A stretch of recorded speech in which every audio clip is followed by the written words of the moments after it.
هنا. طيب هنا افضل جاي.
يا محسن وين نفتح الديوان؟ لا وين نفتح الديوان؟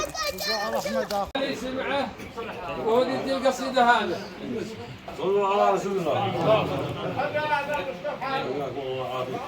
يرحمكم الجميع. أهلا وسهلا بالضيوف على مالك باسم مالك وأهل مالك جميعا. الله يبقيك. ولا تقبل فرحة الجميع مع العمل اللي هم فيه لا القصيد ولا غيرها. هذا الشاعر قابل الجدي. حبينا نبي هذا الزامل تعبير بسيط. وانا اقول مرحبا على في ضيف معتز المواطن ويتشرف. يا ضيوف الشرف لاجل فتح الخط من كل الاطراف. وان حدا خلف على الوعد يبقى تعرفوا من بيتخلف. واتضح مقصده والهدف للكل اللي كان في القابل. وانت يا ربي انصف من الظالم مع كل مستضعف. انت عرفت بسر النوايا وانت دي عندك مصابي. اليمن كم دمه هدقنا زف والحرب ما طاعت توقف. ما طرف يتجاوز طرف بالحق والموقف الصادق. السلام عليكم ورحمه الله. اللي سمعه وهذه القصيدة هذا. صلوا على رسول الله. يرحمكم الجميع. اهلا وسهلا بالضيوف على مالك باسم مالك واهل مالك جميعا.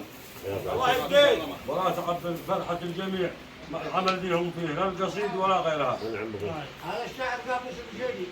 حبينا نبي هذا الزامل تعبير بسيط. وانا اقول مرحبا على في ضيف معتز المواطن ويتشرف. يا ضيوف الشرف لاجل فتح الخط من كل الاطراف. وان حدا خلف على الوعد يبقى تعرفوا من بيتخلف. واتضح مقصده والهدف للكل اللي كان في القابل. وانت يا ربي انصف من الظالم مع كل مستضعف. انت عرفت بسر النوايا وانت دي عندك مصابي. اليمن كم دمه هدقنا زف والحرب ما طاعت توقف. ما طرف يتجاوز طرف بالحق والموقف الصادق. السلام عليكم ورحمه الله.